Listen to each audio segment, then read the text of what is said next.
What up, my freaks? RuinouSinsight here with part 9 of my Total War Warhammer 3 Skulltaker Immortal Empires campaign. So as we saw last time, Skulltaker teleported up to the Isthmus of Lustria, wherein the lizards have been pretty much destroyed. 3 armies and their skulls taken, including Mazda Mundis and a few other lords. They've got 4 territories left to their names, and we've got 3 turns to take them before we travel elsewhere. I'm thinking maybe down to Kairos to take his head as champion's essence and the rather nice buffs that he offers. Plus there is of course the Southern Chaos Wastes below us, which means we can't really leave them there, especially as Oshiotla is likely to attack us, and he does have a pretty decent defeat rate for us as well, so there's certainly good reason to go down there. Now, not to worry, we're just sort of at this point in time, I mean, it's only turn 33, guys. We're sort of making a base for ourselves. The Isthmus of Lustria, this entire territory, will essentially be the forward base of our invasion into Nagarond and Ulthuan, or Nagaroth rather, as we have some of our other armies burn down the elves there, and while we take the Chaos Wastes, we'll eventually leave that for another army to do while we teleport Skulltaker around and start sort of fighting all over the world. We're obviously not planning to hold territory in like the Empire or Bretonnia or anything like that, especially, or Ulthuan for that matter, because I don't want to deal with too many of these yellow territories, and so once we start teleporting over here, we'll just sort of go around razing, destroying, etc., and not taking any more territory. Really, the only reason we need territory right now, or the only 2 reasons, are we need a lot of hero capacity for our various armies, so we need to bump that up by building the actual buildings, and B, of course, we need to actually build enough buildings to be able to recruit what we need to recruit in our armies. Obviously, the 2 sort of legendary hero armies are up next. Scar Bloodwrath into the Wrathmonger and Skull Reaper army, and of course Skyla's waiting for his Bloodbeast army.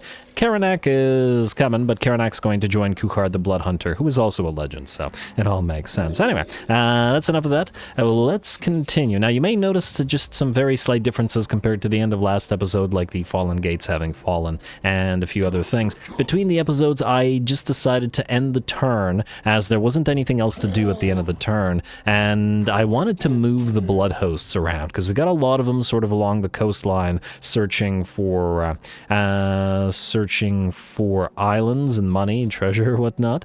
And I wanted to make sure we don't waste time with those little minor battles, as since there's a lot of blood hosts, they would be doing a lot. And now, if you're wondering why I'm doing that with the blood hosts, I don't want to win the game with just blood hosts, you know? I want our armies to do a lot of work, so I'm somewhat limiting the degree to what they are doing. I mean, obviously, we could have sent at least 4 of these blood hosts all down to here and started taking the Chaos Wastes, but, you know, we'll see. Anyway, played by ear. Skulltaker. SHREDS is up next, and frankly, its garrison isn't all that crazy. Here's the thing, we might, it's worth a lot of raising money, or sacking money, 29k, but at the same time, it could take it to tier 3, which would immediately give us a minus 3% upkeep reduction for all units, and the sort of 10 to 15k that we save not having to upgrade the place might actually be worth more as it is rather than raising it. I wonder. Also, wait, how far can you move? You can move here. This will take most of your movement. I'm just wondering whether we could take both of these at the same time. I think Skulltaker might be able to. Wait, let's see. 1 second. You presumably can take Heshwatla. You do have Siege Attacker. Alright, so Skulltaker, go here. See if we can do this as we need to. Oh.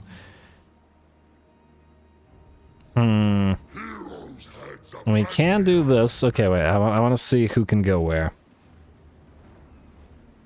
I think we have to use Haftir to take Heshwatla and then Skulltaker to take Port Reaver if we want to save time. Yeah, okay, that's the way we gotta do it. Alright, let's auto-resolve this, because this is a waste of our time. Frankly, I probably could have fought that one between the episodes to preserve some units, but all good. Alright, we'll do that. A little bit of damage.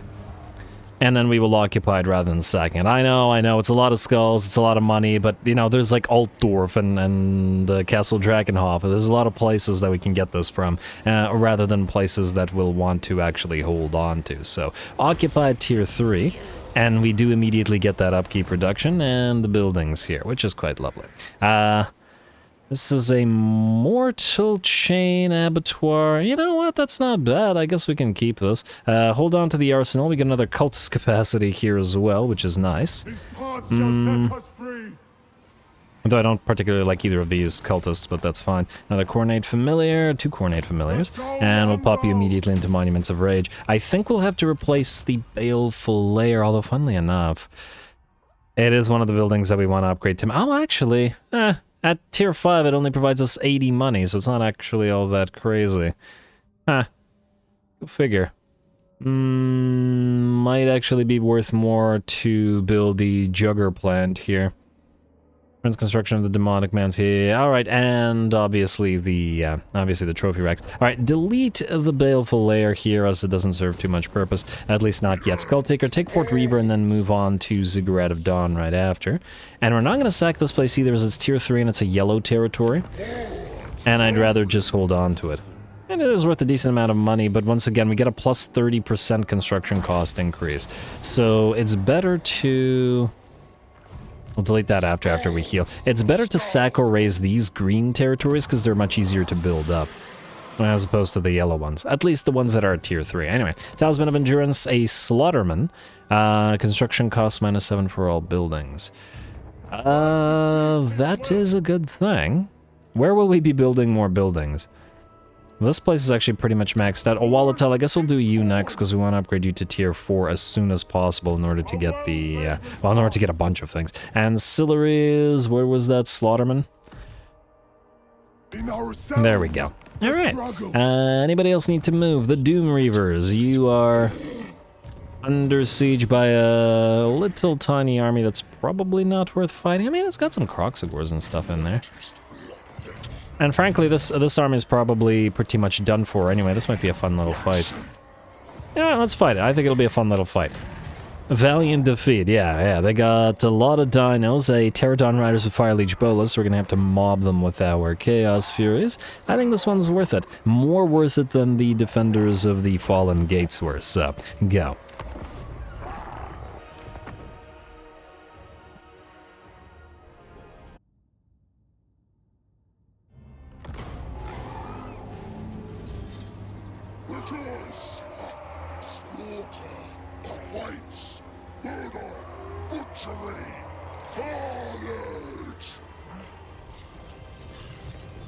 Alrighty, here we go. I know it's another Blood Host battle, but I genuinely think this one's going to be pretty interesting. We've got 3 units of Kroxigors and 2 units of Dinos, including a Solar Engine here, and with the relatively limited numbers of Bloodletters that we have, especially considering that the enemy has as many Saurus Warriors as we have damaged Bloodletters, the ability to bring down all those bigger units, the monsters, the monstrous infantry, is going to be really tough here. We've already seen how we struggle with the Blood Host against the Rotting Leviathans, and certainly the Feral Basti and the Basti with Solar Engine aren't that level of tanky, but they are still going to be pretty darn tanky, and these are not the Exalted Bloodletters that we saw bring down a Rotting Leviathan. So, anyway, I'm going to speed it up a teensy bit as we head into combat. Ooh, a nice shot from that Rotting Leviathan will knock out a few of the Furies, but they must head towards the other biggest, well, I'm gonna say biggest threat on the field. The Fire Leech Bolas certainly don't want them firing into our blobs of infantry, so the Furies will catch them and annoy them, and then the other second set of Furies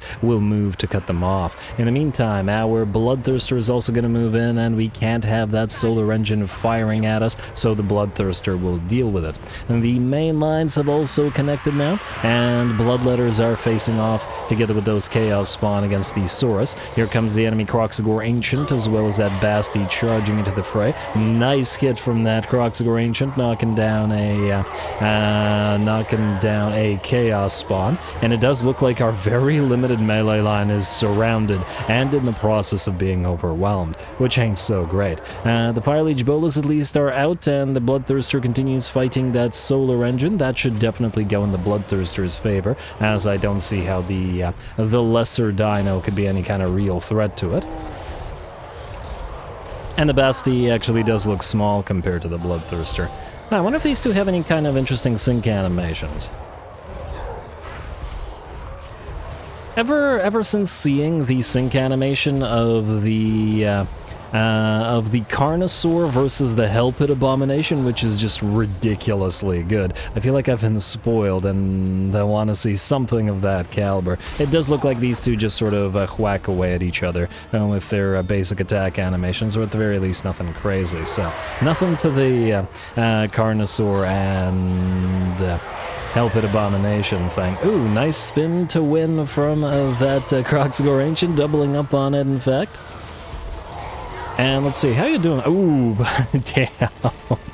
Punches a Bloodletter who explodes into bits. You gotta love the animations from the ancient Kroxigors. I do love watching them fight as well.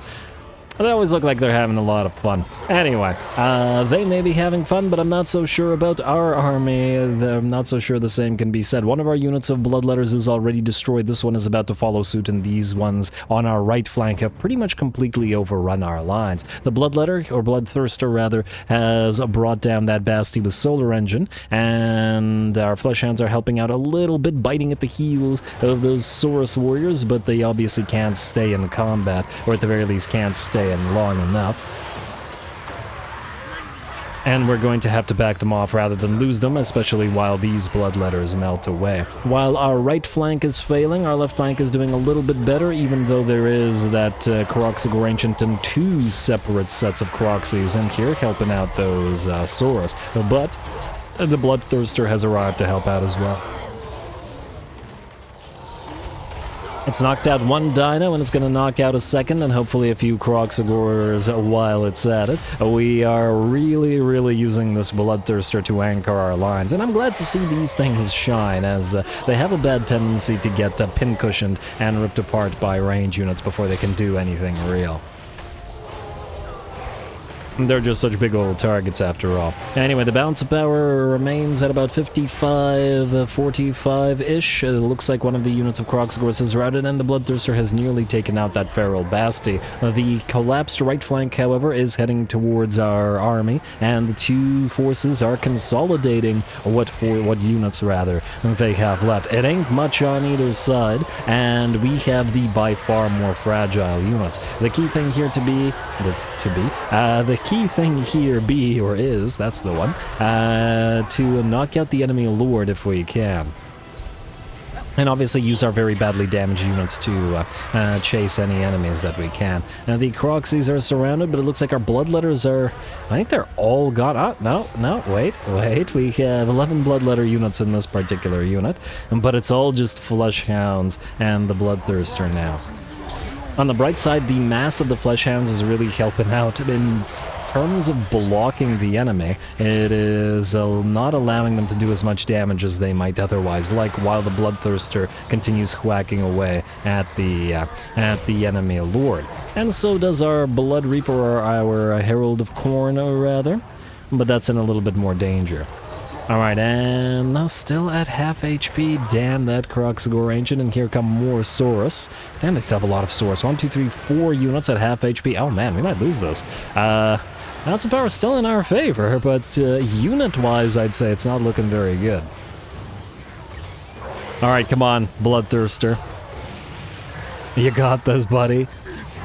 On the bright side, the Bloodthirster is in pretty decent shape. It's over half HP at the current time, and it just keeps on killing. And there we go, a couple nice swings into that Kroxigor Ancient, who is still on the field, but is shaken at this point. Our Herald of Khorne is still fighting.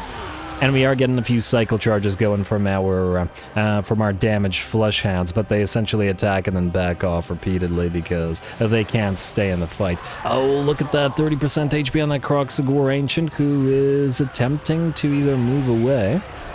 Are you routing? No, you're not routing. I don't know why he's moving away. Maybe he's just trying to make some distance between him and the Bloodthirster, which, you know, fair enough. That said, due to the larger model of the Kroxigor Ancient, it does allow the Flesh Hounds to attack him a little bit more, while the Kroxigor does a few hits on the enemy regular Kroxigors.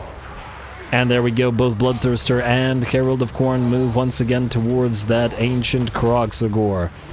And at last, the Bloodthirster with an axe to the back will bring it down. Looks like the enemy army does not like that, and... oh, he actually just fell, but he did rout. The enemy army still does not like that, and we're going to have the Flesh Hounds chase the big boy down. And it looks like the rest of the units with the enemy lord having routed and soon to fall will shatter, and the battle will be ours. A very close one here. And great fighting from the enemy lord as well. Good job, buddy. Good job. But alas, down you go. The Kroxigor Ancients look so cool, but the lizardman aesthetics are always fantastic. Anyway, I mean, a lot of enemies are still alive, so while they routed, we're going to have to chase them down and make sure that every single one is destroyed, because they could, in theory, attack us again here, couldn't they? And I'd rather not risk that, so let's chase them down.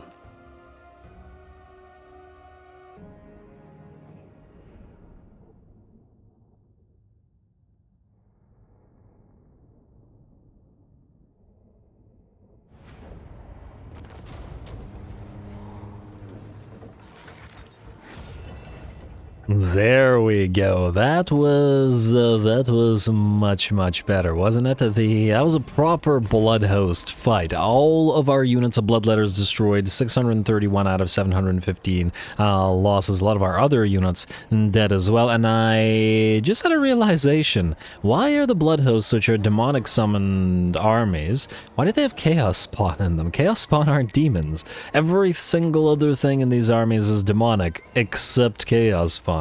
We don't get any other mortal units, just chaos spawn. Huh.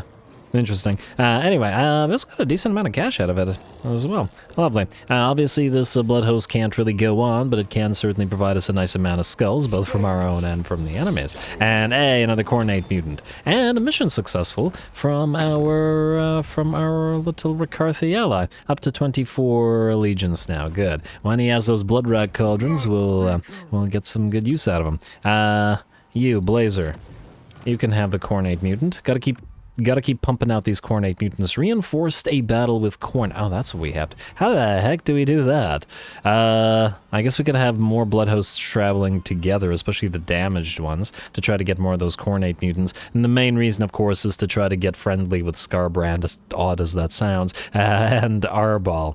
If they really don't want to confederate, maybe we go on over there, teleport, and, you know, beat them into submission. I feel like Khorne should have the same confederation mechanic as, like, ogres and greenskins and Norskins do. Though I suppose on the other hand, Khornate factions or troops might also be thinking, you know, I would rather die than serve under you, or that sort of thing. I can see them doing that as well. Anyway, Skulltaker, you're going to want to reach the Ziggurat of Dawn. The question is... I don't know whether you'll be able to reach it next turn if you sit here. You can heal quite a bit. I mean, we could move right over to the edge of this territory. It's a tiny bit of extra movement. This won't actually increase our healing in any way, so that doesn't really matter. I'm not sure. Do we risk it? I can't quite tell how far he can move.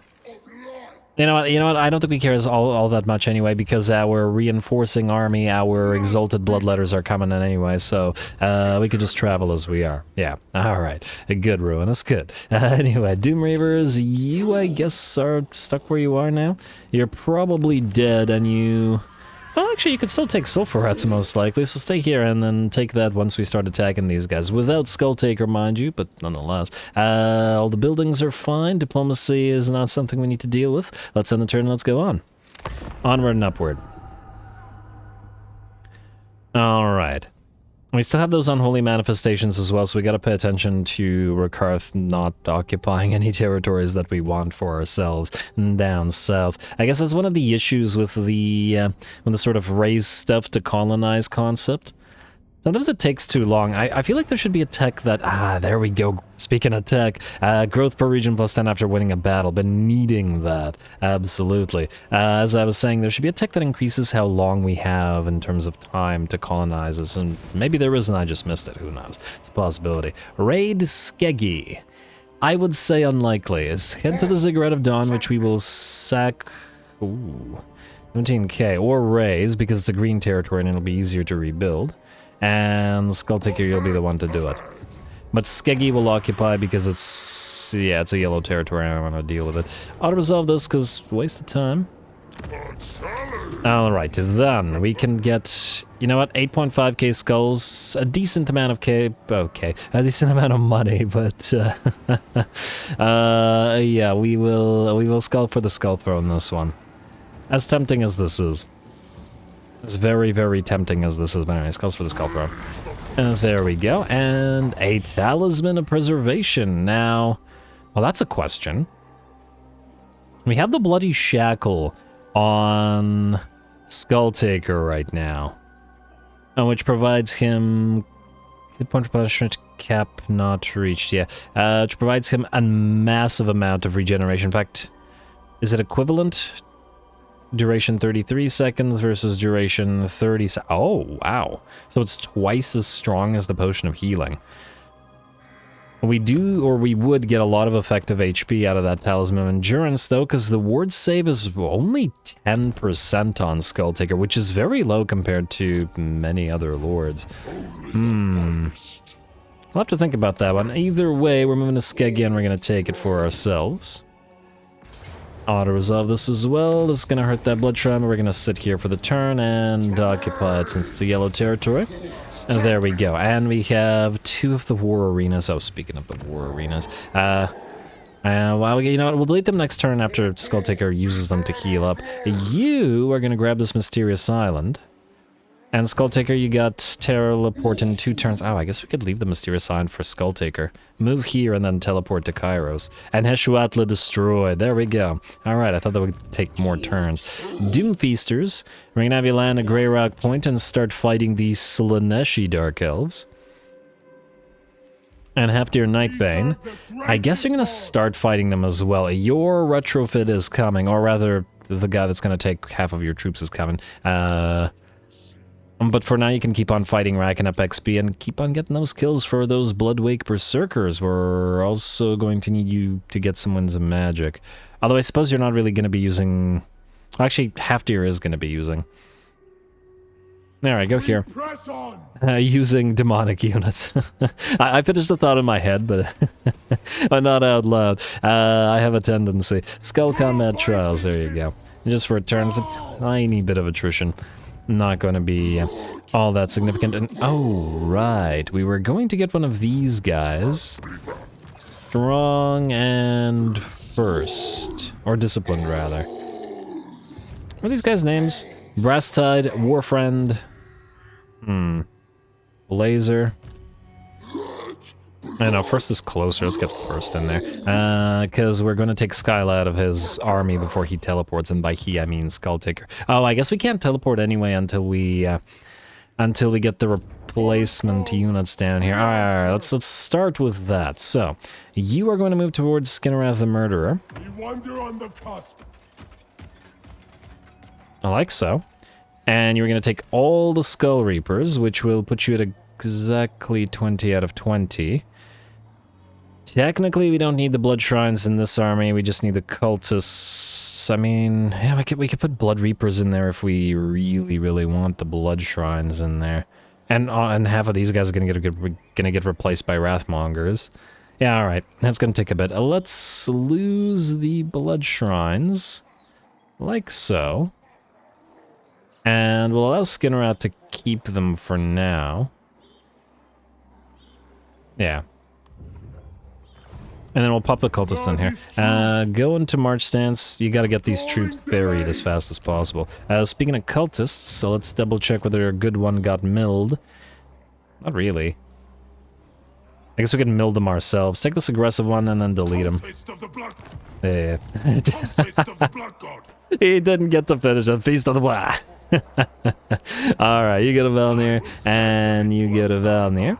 Valnir will lead our this army. This stuff will be transferred, and there will be a little bit of a unit swap with Halfdeer and Nightbane. We will get his ranged armies started, but after the stuff that we're currently prioritizing is done. The Spawn and Forsaken army should be relatively cheap, and we're waiting on the Beastmen army for the advent of the Minotaurs of Khorne, for which we will need the upgrade in Oishel. In fact, let's get that growth up and running here. Yeah, it's getting there. 3 turns. 3 turns until we get that, and then we can upgrade this, and then we'll have Slaughter Brutes and Minotaurs. Is nice. Anyway, guess we will still have to move these guys. Ooh, and these in particular are in range of that Skull Reef. Well, let's take the Skull Reef, shall we? Like so. Array the Cove. Let's see what we got against us. Oh, 2 Rotting Leviathans. Damn. These things, we can't really kill these things with what we have here. Not without Exalted Bloodletters or, I don't know, a Bloodthirster or a Soul Grinder or something. So all we can do here is hope to A, separate them, and B, destroy the enemy army before...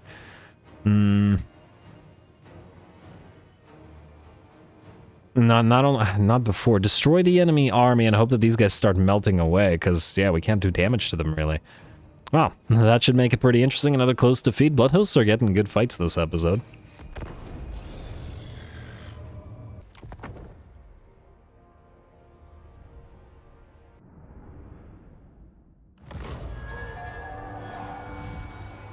Blood for the Blood God. Skulls for the Skull Throne.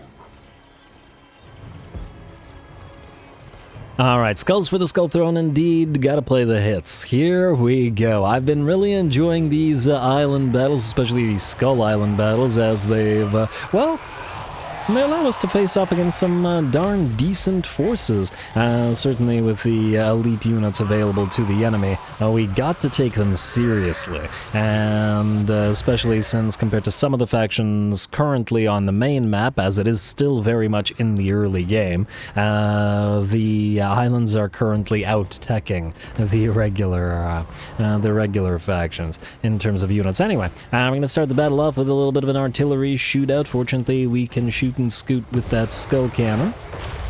There we go. Gonna try to knock out as many of these twin axe depth guard as we can. They are very much a threat. Not nearly, however, as big a threat as these 2 rotting leviathans. I'm not even sure how we are going to be able to take 2 rotting leviathans here with the regular blood letters that we have. If these were exalted ones, they'd have a little bit of a better chance, but it's still not a great matchup. 10,000 HP, 48 melee defense, 150 armor, expert charge defense, immunity to flanking. Yeah, the rotting leviathans are big old tanky boys, and they're better to be brought down in range, or, you know, with bloodthirsters, but we don't have those right now. Anyway, the depth guard at least are continuing to be annoyed, having lost about 1/3 of their number to the skull cannon, which does a little bit of damage, then trundles away to shoot a few more skulls their way. It is, however, starting to run out of ammunition, down to about 1/3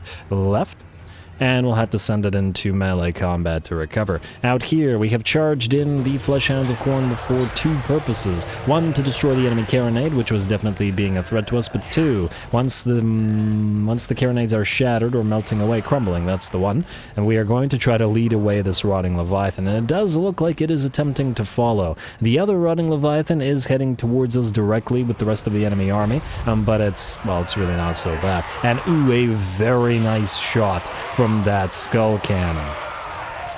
Wonder how much damage that one shot did alone. Quite a bit, probably. Can't quite tell, but anyway. Can't quite tell because we don't know what it had before. The Rotting Leviathan wades on into the Bloodletters, and we're going to have to keep this Bloodletter unit just here, distracting the Rotting Leviathan, and hopefully away from the main fight, as we can't really damage it with a single unit of Bloodletters, but at the same time, hopefully it'll take long enough to kill these things, so that we can deal with the rest of the enemy's army. And here we go, time to recover our ammunition. The Skull Cannon spins to win into the enemy army, and the same thing with the Blood Shrines. The Furies are sort of hovering around on the wings and the flanks, and getting ready to pick off any isolated units or any of the more fragile enemies as well. Our Lord is going to try to head directly towards the enemy Vampire Fleet Admiral as soon as he breaks through the pile of zombies there. The Heralds do tend to use that one animation where they pick up the single infantryman a lot, but it's a really good animation, so I'm not even mad. I wonder if it does it to... I wonder if it does that animation to Depth Guard. I'd like to see. Anyway, trying to get to those enemies now, or trying to get to that enemy Lord through all this, and there we go. Pin the Lord in place with those flesh hounds and are continuing to try to envelop the enemy army, all the while spinning in the center of it with that splash damage. We got another little similar fight going on the flanks where the Furies have arrived and helped envelop those units that were defending with a little bit of help from that Blood Shrine. And it looks like at least on the right flank we are victorious. The unit of Bloodletters that is holding off the Rotting Leviathan is down to about 40% of its HP, having done basically no damage to the frickin' Rotting Leviathan. Which is a problem. It's a big problem. Because if Bloodletters do no damage to this thing, again, non-exalted, Furies definitely will do absolutely no damage to this thing. I'm not so sure about the Blood Shrines, but it's relatively unlikely. They have low melee attack and all that, and that's not what they're for. They're infantry blenders.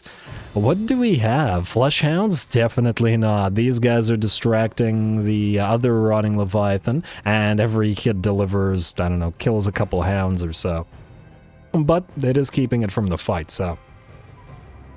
worth our time. Anyway, the fight continues, and the balance of power remains about even, maybe? I can't tell. I'm gonna say exactly 50-50 at this point. But it is a nice fight. Definitely some of the best fights we've gotten in the campaign have been against these Vampire Coast units. You gotta give credit where it's due. Enemy Lord is still in the fight as well, and let's see, down by about 30% of its HP, but ooh, our own Lord is down by about 50%. That ain't great. Alright, it may not be the honorable thing, but we're gonna have some Bloodletters and one of the Blood Shrines. Oh, it must be so irritating. Try to have a duel and this thing just keeps keeps knocking you down and running you over. Anyway, I'm gonna send some units to help since our Herald was struggling a little bit against the Vampire Fleet Captain. And the Depth Guard are still holding on, but it looks like their numbers are starting to dwindle. And the enemy Lord continues to drop those tide calls upon our blob of units, which ain't great, but by the looks of it won't be able to do much longer as the Bloodletters will now help bring it down at last.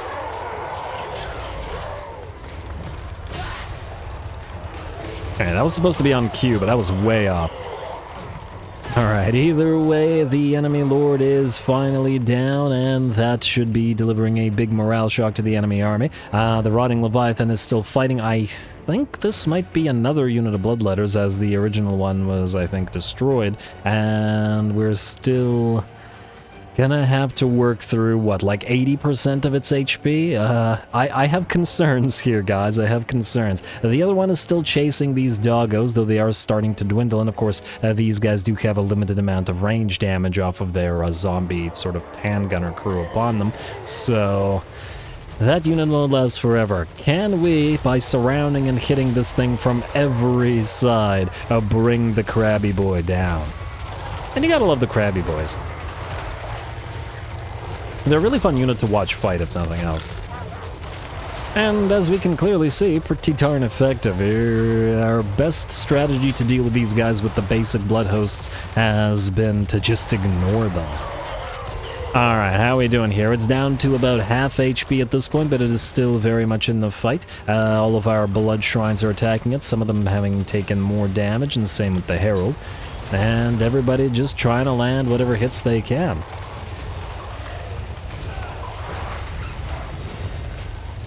The big issue would be here if this thing got a few successful blows just like that on our Herald of Khorne, who's down to about 30% HP, and we really can't have our Lord banished here, as our entire army might be banished rather than continuing the fight.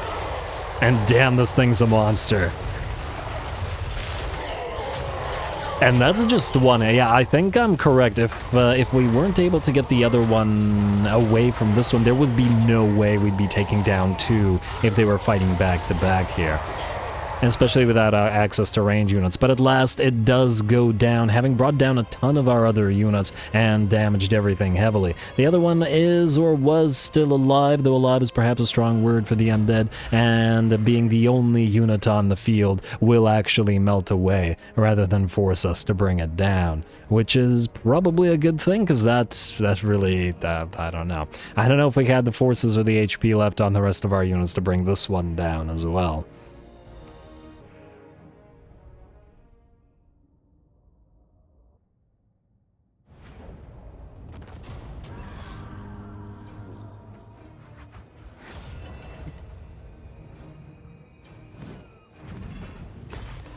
Ooh, that was absolutely a toughie. The MVP of that battle was absolutely this unit of good doggos. If they hadn't been able to lead the second Rotting Leviathan away, I'm not entirely sure we would have won that. Just this one Rotting Leviathan managed to rack up 165 kills, 16,500 damage, huh? That's interesting. And all while being attacked by every single unit that we had, our entire army, and sticking around for a long time. And we really need Bloodthirsters and Soul Grinders to be able to handle monstrous units like this with Blood Hosts, which we're working on. Gotta tech up to it, but we're getting there. Anyway, we got a little bit of cash or a little bit of skulls. I'm gonna say again, take the skulls.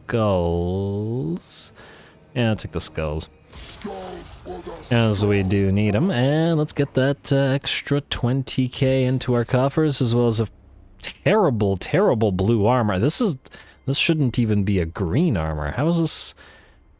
Okay, yeah, it should be a green armor, but this is barely better than a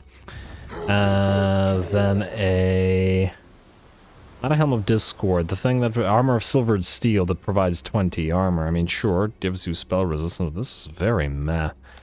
Or at the very least, it's very meh in the sense that it doesn't deserve to be a blue item. Anyway, the Raging Masters, you're pretty much spent, so look for whatever islands you can find. Same with you, the Slaughter Host. Go along the coastline for now, where you won't suffer extra attrition. Wait. Do they suffer more attrition at sea than they do, out of curiosity? 76. Oh no, they seem to suffer the exact same amount of attrition at sea as they do from the Bloodthirst attrition. So I guess we're just free to move here. Okay, I thought the game crashed there for a second. If they manage to stick around, we'll send them through the sea line, see if they can't find any more stuff. And I guess the same thing is true of you. Though you're actually Bloodthirst free for a turn. Let's move you around here. You two are sort of also around here, but I want you to sort of keep an eye on Kairos and... Oh, hey, there's an island here. Yeah, it's a mysterious island, though. But nonetheless, keep an eye on Kairos and Oxyodal, as we are looking to teleport down there rather shortly and get their lovely defeat traits for us. You can have Mushroom Stew, I think, and Mathan's Blessing. Oh, wow. That puts you guys up to 45 physical resistance. Good against Oxyodal, not so good against Kairos, because they'll all have magical damage anyway. Alright, and the Scarlet Hunters. Yeah, you're kind of near to Kairos, and I think I'd like you to stay near there. What's over here? I sort of stick around, but... Oh, there's Ashiotl. I'm not seeing any more islands. Certainly not any more Skull Islands. But anyway. Well, we've got a new tech available, and now that we have that win a battle, gain some growth thing, which has been a long time coming. Now... We could go into Reaper of Ages to get that hero capacity +1 for Blood Reapers and Cultists, which isn't too bad. The other option is to take the 8 turns and just get that Soul Grinder and Bloodthirster in our Blood Hosts, which is big, but it does mean relying on the Blood Hosts more as well. The other option would be to go to Spoils of Battle. 25% from sacking is quite nice. I think we'll want to have this by the time we teleport Skulltaker over to the Empire.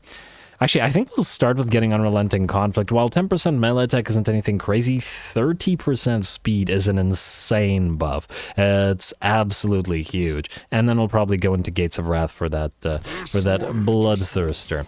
Alright, that decides that. The Doom Reavers are stuck until we attack the Dark Elves, which will happen next turn. Scout.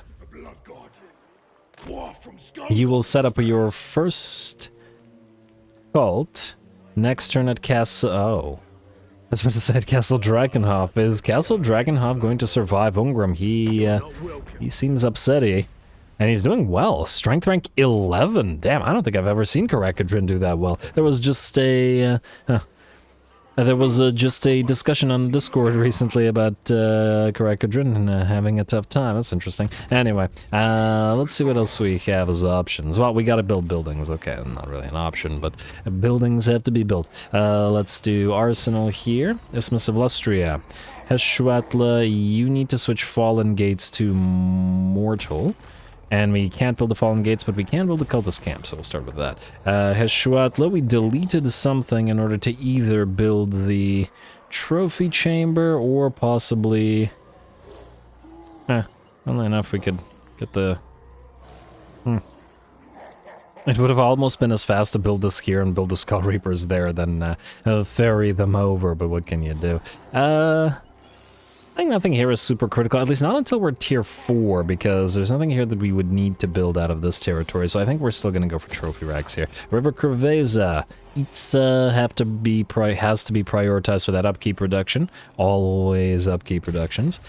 Mosquito Swamps, we have, yes, another Immortal main structure upgrade. We got trophy racks here, we got, you already have the trophy racks. I guess we could build another Cultist Enclave or another Exalted Hero thing. I'm still gonna say we need more Cultists. And I do want to set up some cults all over the place. See if we can get anything interesting to happen with it, essentially. I don't know whether we can, but I'd like to see whether we can. We will hold off on upgrading Monument to the Moon, because we'll prioritize upgrading Pawash in order to get the Cultist Enclave up and running, and the hit points and casualty or punishment trait, both of which are very strong upgrades faction-wide. Dark Bastion here. Wait, no. Oishul, no. I lied. We're saving the points in order to upgrade Oishul. Gotta pay attention. Paying attention is new to me. Let's go Wellsprings of Eternity here to get the growth everywhere. Let's also go for the Trophy Chamber and whatever is needed here, and I think it's the demonic Cornate Califactor structure. Here we're going all mortal because we have iron. Let's get another cultist structure. Prioritize cultist over exalted heroes. We'll maybe make an army of like a bunch of heroes as well once we have a lot of capacity, just to see how they do. Probably pretty darn well. Anyway, Trophy Rex, and then lastly Volcanic Islands. Yes to the Hellport, yes to the... What can we build here? This makes 80... You know what, let's go for the Jugger Plant. Just because we've been doing the cultist building everywhere else. Let's do that. And Fuming Serpent... Wait, one moment. Capacity is at tier 3. Okay, good. And the Fuming Serpent will upgrade you as well. Alright, that's the upgrades for this particular turn, and most of our money. But that's not a big deal. Skulltaker, you will be able to teleport in 2 turns, but we might even want to meet Valmir Dahl at sea just to trade the Exalted Bloodletters. And leave Skyla here. We also got to start recruiting Skyla's army, but let's give it a couple turns while we're doing other stuff, because I don't want to jump the skull. Speaking of Skull Throne, we do have the instant replenishment and all of this stuff, which is all great, but it's not something we need right now. Unholy manifestations. Oh, right. We need to pay attention to what Ricard is doing. Okay, so we have Dusk Peaks, so this place is good. Oh! You've got Black Dragon and Feral Manticore in your army. Now, I think that's from the Beast Pens, though. I don't think these guys have the ability to build them yet. Although they will, as soon and they're upgrading to tier 4. Okay, yeah, this was a good move. Looks like the AI is actually building up with its territory, so we are going to be able to make use of some of their units. This place, Sentinel of Time, still hasn't become ours. Is it the only one in the entire mainland? Yeah, sort of, other than the Swamp Town, but that's fine. I don't see anybody taking that over. Alright, skip, and end the turn. And we'll obviously do the point allocation as needed. Oh, you know what we should do? We should send a cultist over to Ulthuan. I'd like to actually be able to see what Nakari is doing, and I'd also like to see where the Sword of Cain is. And I guess the same thing is true of the Nemesis Crown, but, you know, getting there. Alright, journey complete, the Crimson Beasts. I had completely forgotten. Ah, there we go. The crown lies in region in Reichland. Okay, so I think this is just showing us Altdorf because it's Reichland. I don't think it's... It doesn't actually say which region. I think the next event of this will give us the exact location. Yeah, alright. Hopefully that'll happen, because, well, we will want to deal with it. Castle Drakenhof. Hopefully you can defend yourself, because it's time to get our first cult up and running, and hope that Karekadrin doesn't take it. Oh! Ungrim actually has a nice defeat trait, so this is also potential for teleportation. But then if we do teleport here, we'd kill Ungrim, and then we'd raise Castle Drakenhof, which would destroy the cult. And I guess the same thing would go for Castle Templehof. You know what? I'm going to pop the cult at Castle Templehof rather than Drakenhof. I feel like that's the better way to do it.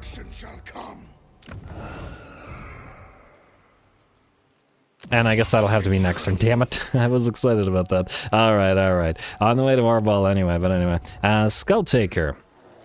Now, I guess you will have time to land upon enemy territories and do stuff. Let's grab the Mysterious Island. We got one turn until you can teleport. And, hey! Well, Ulthuan Undefended is also a great trait. Fortified Grog gives us Mathland's Blessing as well. And...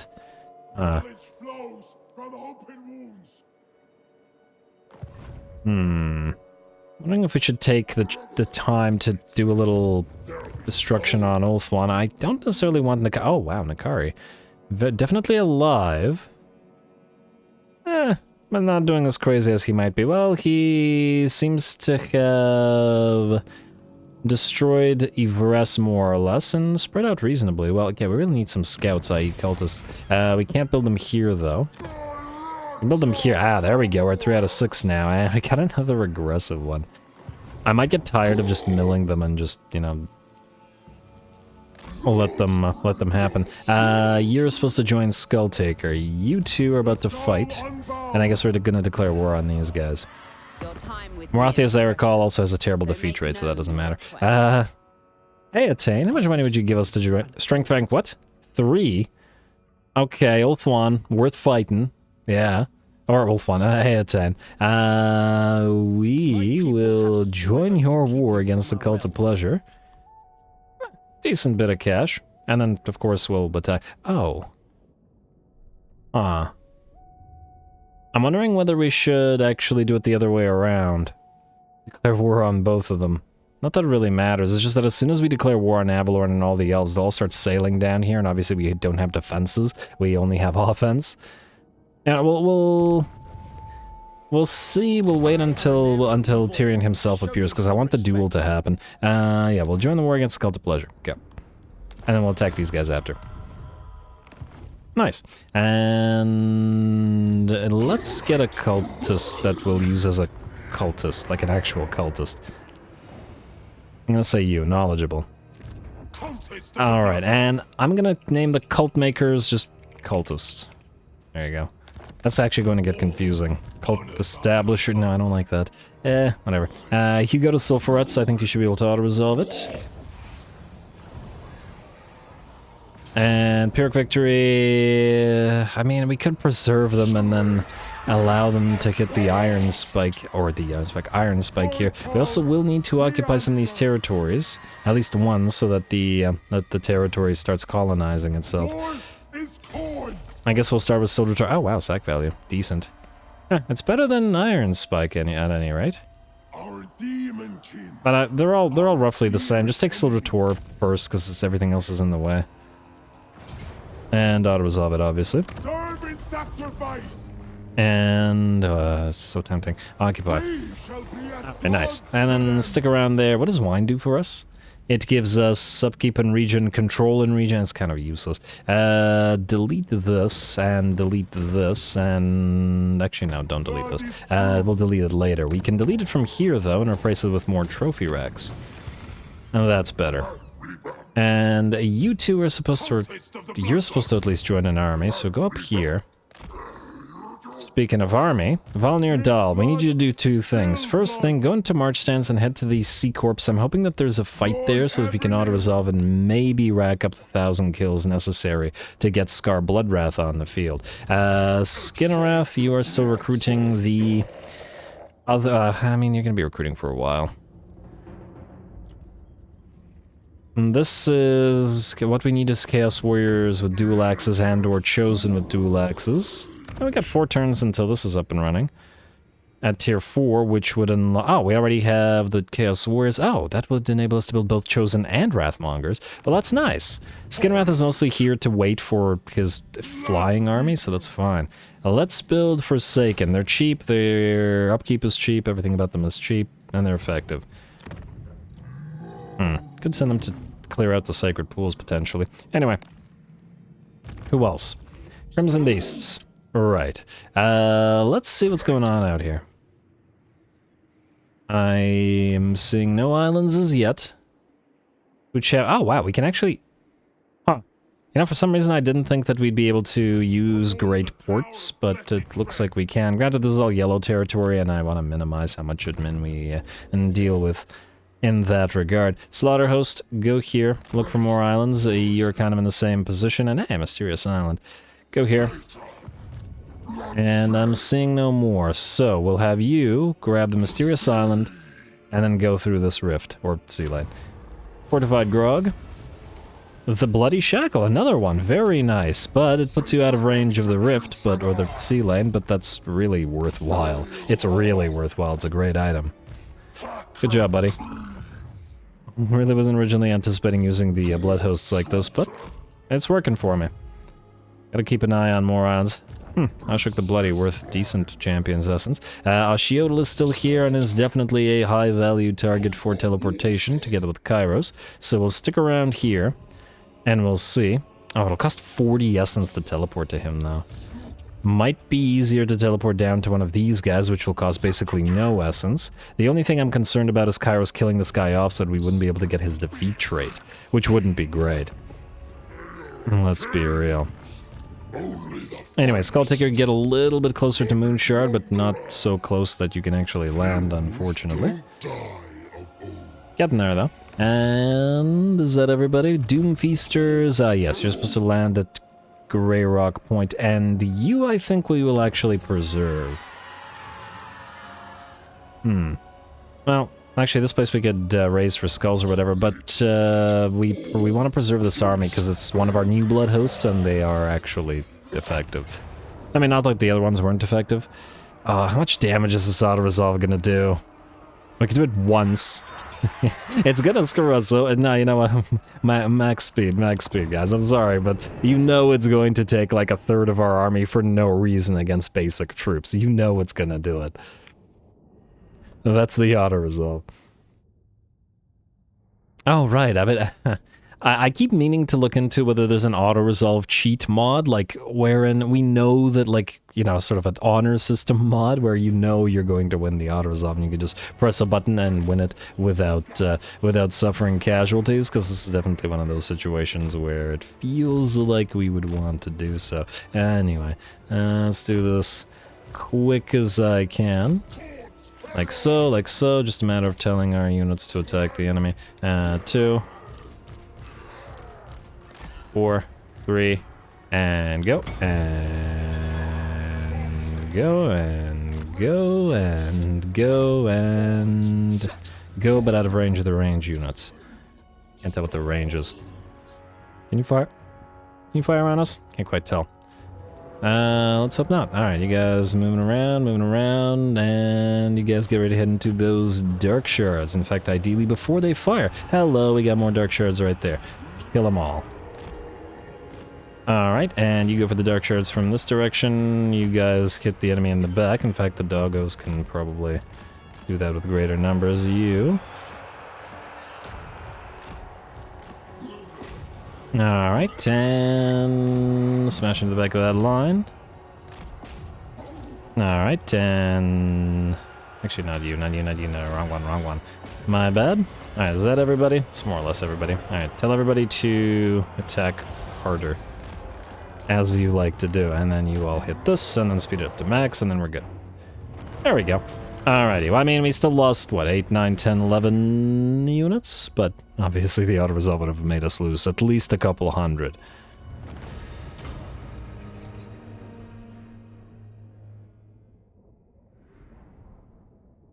$111 kills very quickly, I might add, but yeah, very nice.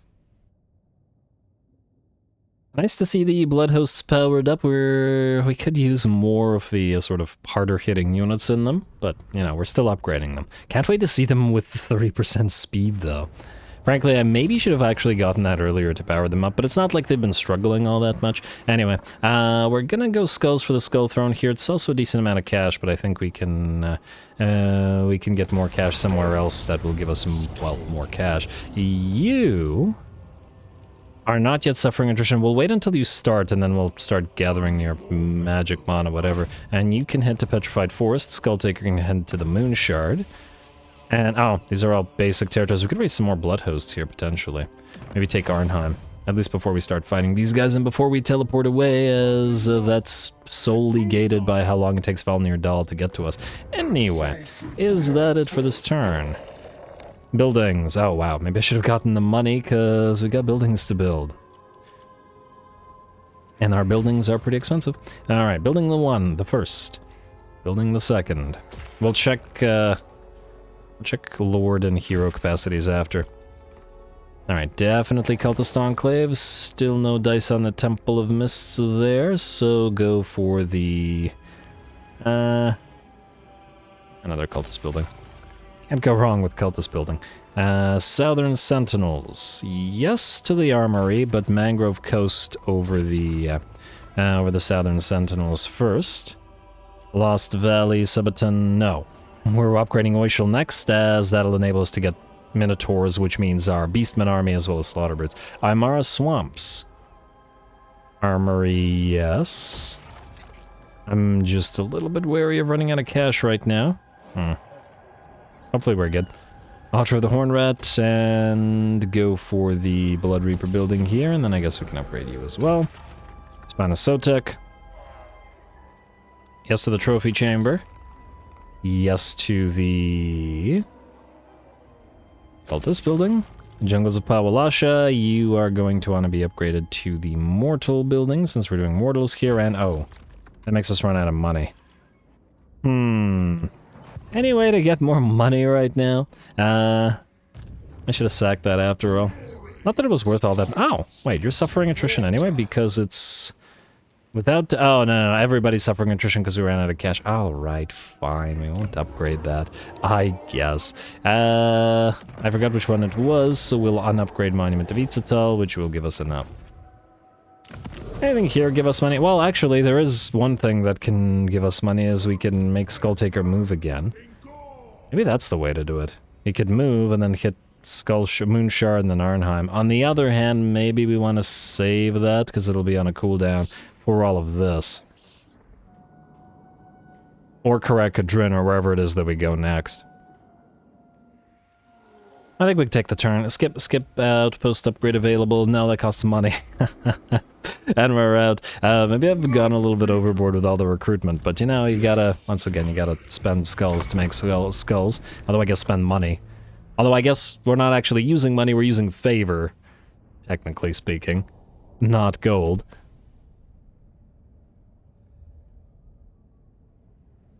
We're not the sort of faction that needs to be paid in gold. Norskins would like the gold, though. Province secured, Isthmus Coast, good. And immediately into Monuments of Rage. Lost Valley also secured, and that is, this place, okay.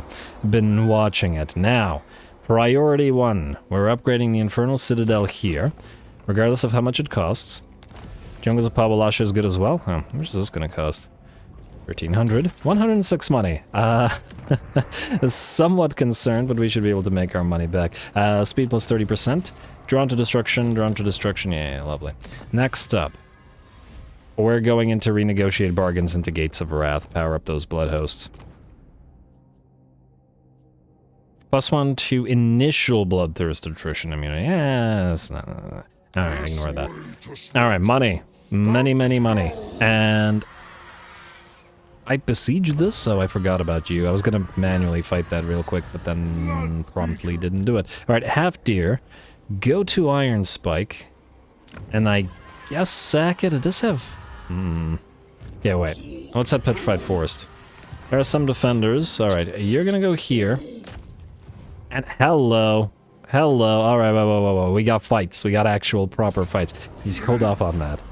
And that's not what's critical. In fact, I might even do that between the episodes to not waste time.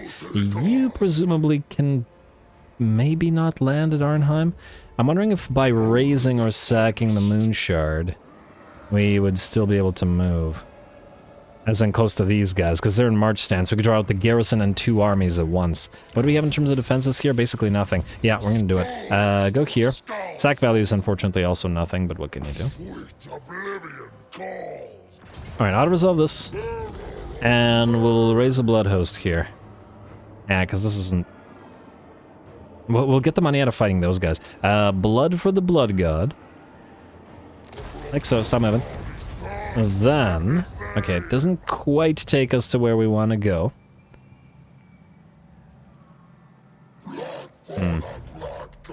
We may want to replenish, wait.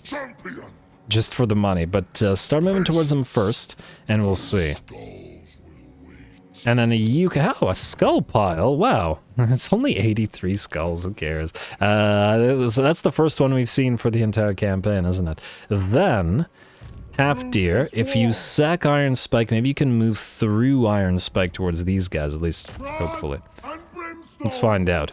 Go to Iron Spike, I wasn't originally planning to sack it, but do it. And you know what, let's just on somebody. Auto resolve. Tiny bit of damage. Sack. Stop moving. And... we are just in range. The question is, will these guys buy it? Come on, fight.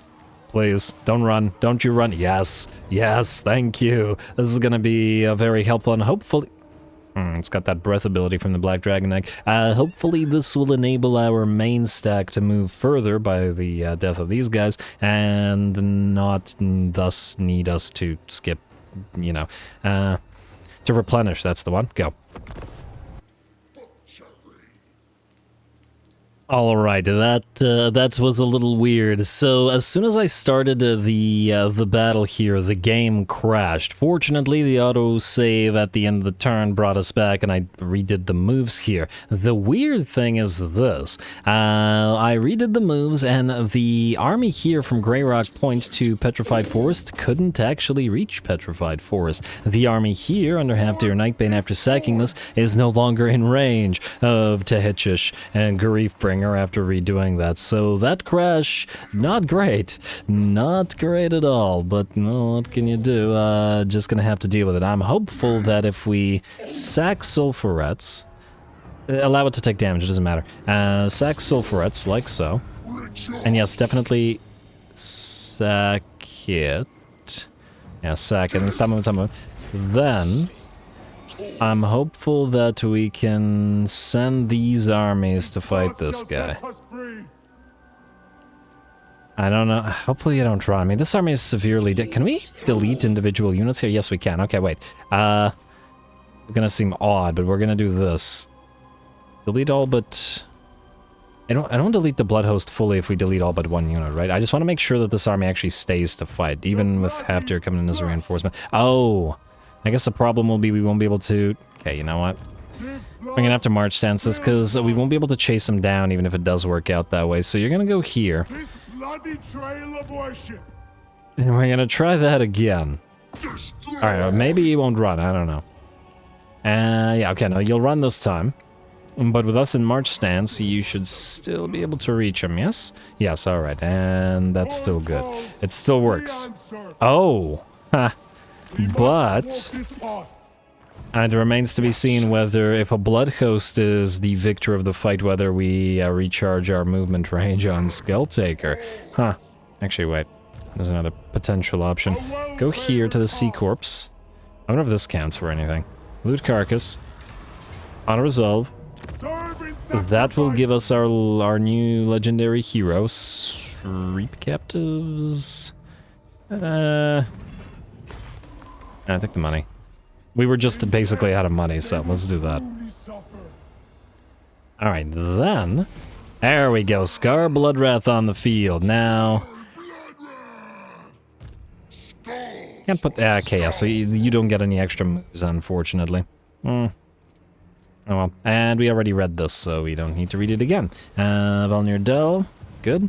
You are going to join Half-Deer's army, at least until... You better not get immediately assassinated. At least until he swaps stuff out. I do, however, want to take a quick look at what we have here. So roam the wastes, vigor loss reduction, speed, campaign movement range, own army.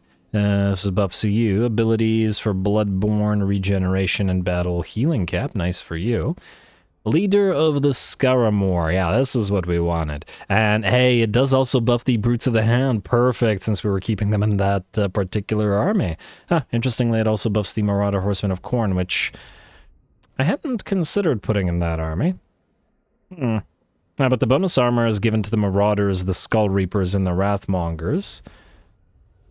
It just says Marauders of Khorne, and this might still give them additional armor as well, so it might still be worth our time.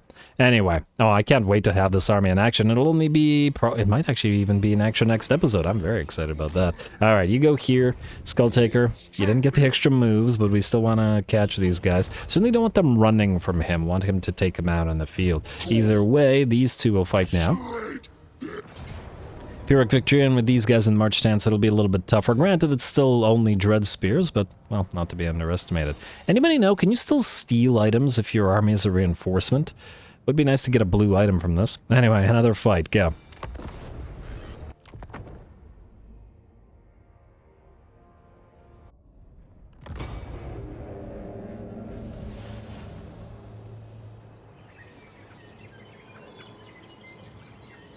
No speech. Oh, the sky isn't cornate. That makes me very concerned. Very concerned indeed. But here we go. Time to take the fight to the Cult of Pleasure. Khorne hates Slaanesh, and there is a vendetta here after all, so we'll see how well we can do. Fortunately, Half-Deer Nightbane has got decent troops. Just a random pile of troops at this point, because he's supposed to split off into a ranged army and sort of another army. Oh. Huh. I've just come to a realization. Does anybody remember... Do the Sisters of Twilight offer an army-wide range damage buff or no? I feel like they offer a range damage buff, but I don't remember if it's for the entire army or whether it's just for the unit. Because if it's just for a single unit, it would be pretty useless. But anyway, our reinforcements have arrived, and Half-Deer is making his way onto the field. It's going to take a little bit of a while for the regular Chaos Warriors to do their thing, but our faster-moving units, our Blood Reaper, our... actually surprising that the War Shrine got here so quick. What speed are you at? 40? Not all that much. Bloodwag Berserkers are at 48. Everybody slowed down a little bit due to the tiredness of the march stance as well.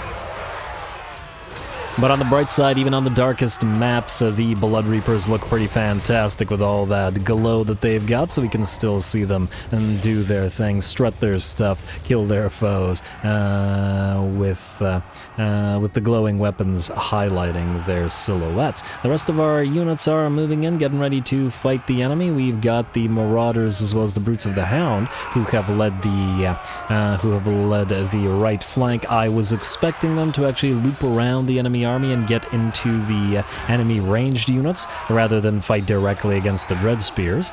Unfortunately, because the entire enemy army was in the tree line, we couldn't see where exactly they were deployed, and ended up just charging at them, you know, in Khorne fashion.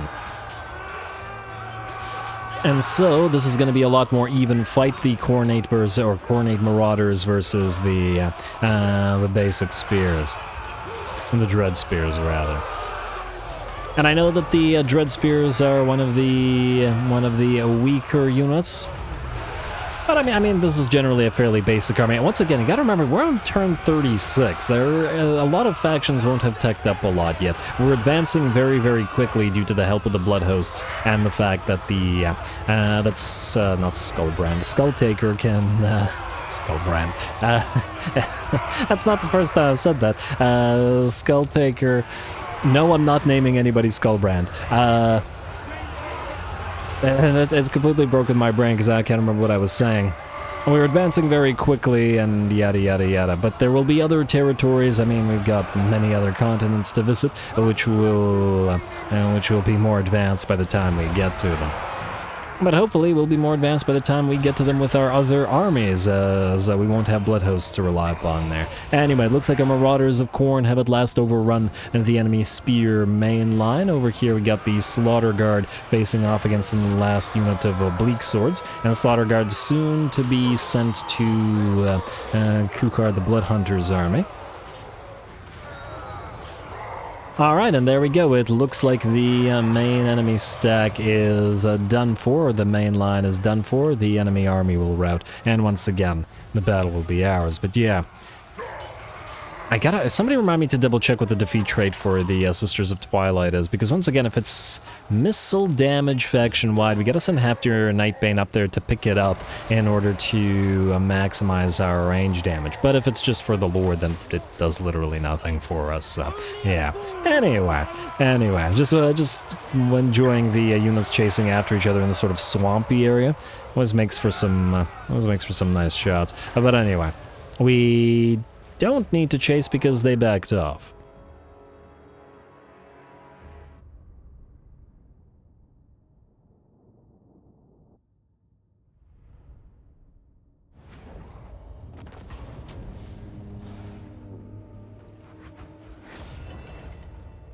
Alright, sadly our Bloodthirster melted away, but, well, that's okay, as this entire Blood Host is going to be deleted rather shortly.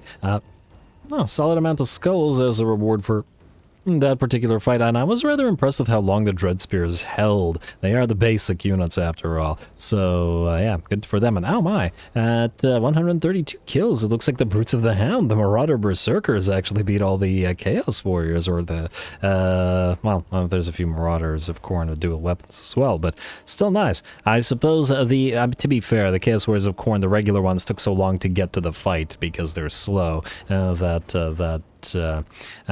allowed the other units to kill faster. Anyway, for now, we'll reap the captives. We got a decent bit of cash, and I would like to see... got a glittering scales, not bad.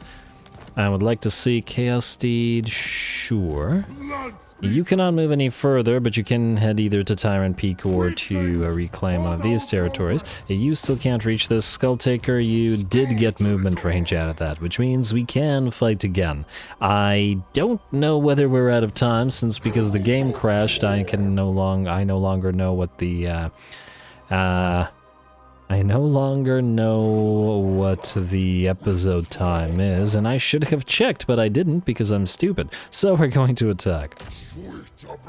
One more fight. And Pyrrhic victory this time. Yeah, a lot more Dark Elves this time. Might as well sort of cripple the faction before Skulltaker teleports out of here. And whoa, his bloodletting dropped by 1 level. Can't have that. Fight.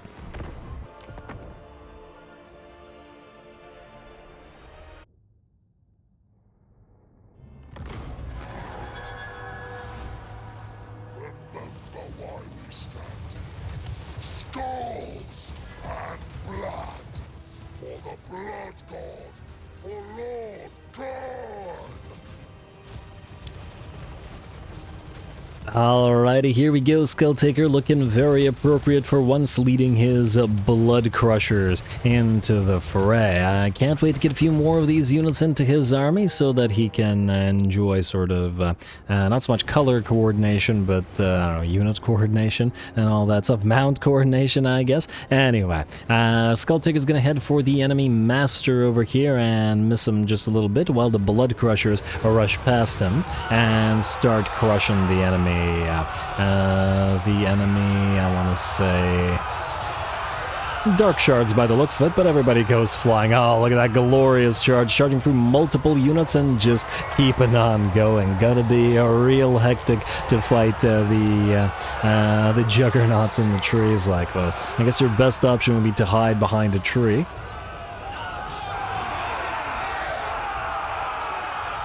And assume that the Juggernaut will avoid it. Anyway, the Juggernaut charge continues, chasing enemies down and at the same time just charging through enemy units to get at other units. At the same time, our main line is hit the enemy army while our Fleshhounds are bringing up the rear and have begun chasing other units down. And Skulltaker has nearly brought down, oh, there he goes, has brought down the enemy master, which admittedly did fight for a minute and 30 seconds, so decently impressive there. And Bloodletters are making quick work of the limited enemy troops in this forest line, especially the poor Dark Shards, which are, well, I'd say not protected enough.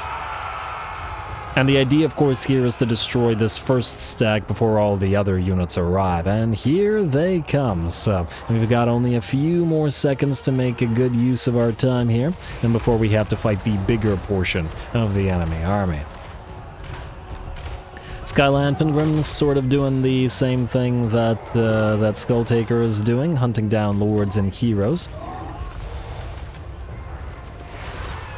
And there is another master in there as well, but I think that this one's just going to get mobbed by the sheer amount of units, though we can sort of leave it be as we reposition ourselves. Anyway, gonna speed it up a teensy bit as we once again reposition ourselves to get ready to move towards the enemy army. We've got the Skull Cannon firing away at the massive blob of Dark Elves here. If we were any faction other than Khorne, a couple of big spells on all this would have been crazy. The AI has a bad tendency to sort of blob up like this when it uses units as reinforcements. But anyway, here we go again. Skulltaker will move directly into the enemy line. At this point, we just tell our entire sort of army just to attack the enemy army directly. If they're going to blob up like this, we will take advantage of it, surround them, and hit them from every side. There we go, Skyland Vingrim heads directly into the middle of the enemy army, using his explosion ability to get him a few more kills and cause that additional explosion damage. Interestingly enough, or luckily enough, one of the rare, very rare times that the Murderous Prowess activates at a good time, just as our army connects with theirs. It looks like we reach the appropriate kill count, and Murderous Prowess activates. Usually it pops off at either the wrong time, either too early or too late, but this was good for the enemy. That said, by the looks of it, it is nowhere near enough. We've enveloped the enemy army. The enemies get hit very, very hard by the blood crushers. We can see where there's like a line where all of our bloodletters went in, but our crushers just sort of ran right through half the enemy force and drove a massive wedge into their mid and rear ranks. For Nagaroth, yeah, die for Nagaroth, my friend. I assume there won't be much of Nagaroth left anyway, I'd wager. Just like Lustria. Red skies, rivers of blood, mountains of skulls, all that good stuff.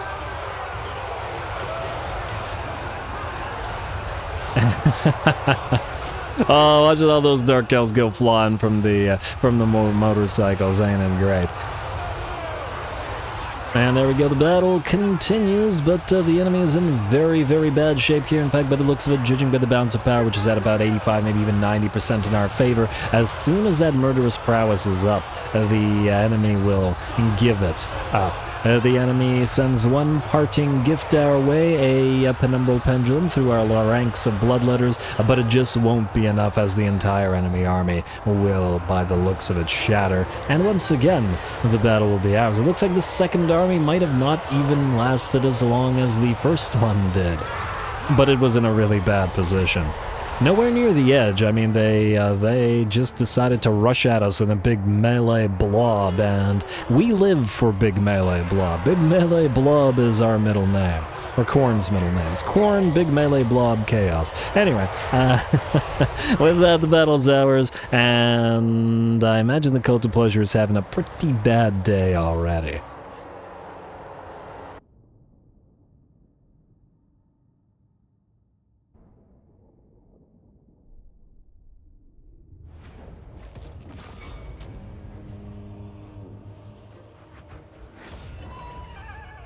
Good lord, the march stance really screwed the AI here, didn't it? That second army was such a big blob and it came in onto the field, but it got ripped to shreds, and, well, very quickly. And good lord, 432 kills on these blood crushers. Ooh, you deserve a good name. That certainly made your name, and you need to be rewarded for it. Massively outdoing almost everybody. One of the bloodletters here did well as well, and, well, I mean, to be fair, the Hellforge Billowers always do well, and I'm still impressed with the Brutes of Ferocity, generally speaking. As for the doggos, at 186, it looks like the Hounds of Armageddon and got the kill and the damage win there. Nice.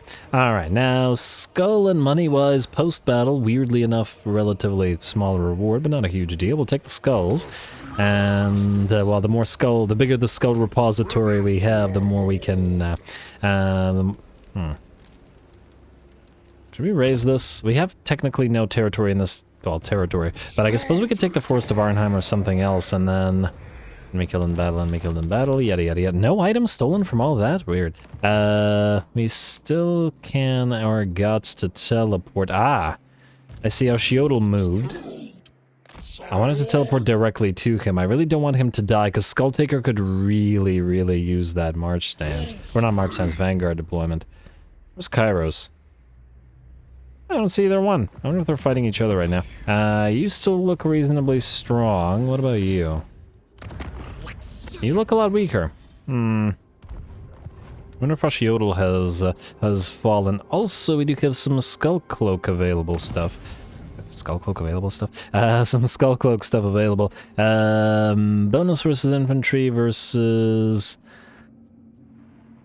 melee defense. I'm gonna say melee defense. I mean, on the other hand, the Demons Reforged will be quite nice as well, and we are only 18 points. And yeah, you know what, let's start with the Demons Reforged. It's probably the better pick there. Anyway, I guess we will... a moment. Not Unholy Manifestation. Oh! We could raise this and then Unholy Manifestation it immediately without having to worry about, you know, raising it or whatever. Oh, I wonder how much the ancient city of Quintex is worth. Ooh, we have a landmark there? Research rate plus 10. This might be the only way that we have research. We gotta hunt down Ikit and... does Thorgrim give research rate in SFO or is that vanilla? I don't know. Anyway, how to resolve Arnheim, obviously.